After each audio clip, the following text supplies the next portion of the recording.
One good thing from this conversation today is, what did Jesus really mean when he told Paul, "It's hard for thee to kick against the goads" on the road to Damascus? I kind of had my own idea about what it meant, but I found out, and these are just scholars I can find on the internet. I haven't done a deep dive into what people think about this phrase.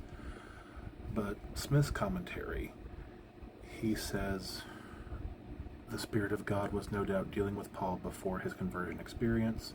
I believe that watching Stephen's death no doubt had a tremendous effect upon Paul.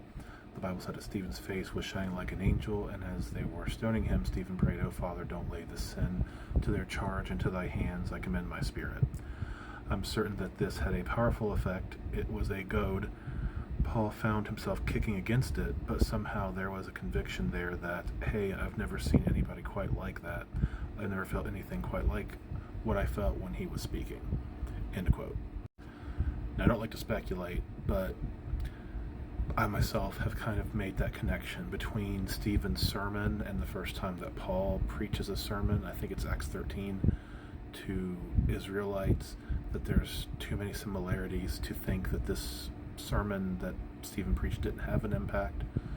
But again, that's just one opinion, and I could be mistaken about that, how God was trying to show the truth through the preaching of Stephen, even though no one accepted it at that time. Barclay keeps his comments short, but he says the young ox who kicks against the goads, the direction of the master to make sure the ox knows where to go. The young ox had to learn submission the hard way, and so had Paul. So there's a difference of opinion whether there was something nagging at Paul, something goading Paul, or if there's something suddenly that Jesus says, hey, you're kicking against the goads, and the idea is you are in opposition to God. That's what the proverb would mean. So it's sort of a sudden stop. You're in opposition to God. It's hard for you to kick against the goads. I like how Jim Garrish breaks it down in the Light of Israel Bible commentary. Some have seen this statement as referring to Paul's evil conscience and how that conscience must have pricked him, the idea of being pricked to the heart. However, this was well-known Greek expression regarding opposing deity. So regardless of your opinion of what that actually means, whether there was something nagging at Paul even though he was dedicated to persecuting Christians, or whether it was a sudden realization, the charge is you have been kicking against the goads, you have been fighting against God, and it's hard or difficult for you to kick against the goads, to oppose God. But it's not impossible to oppose God.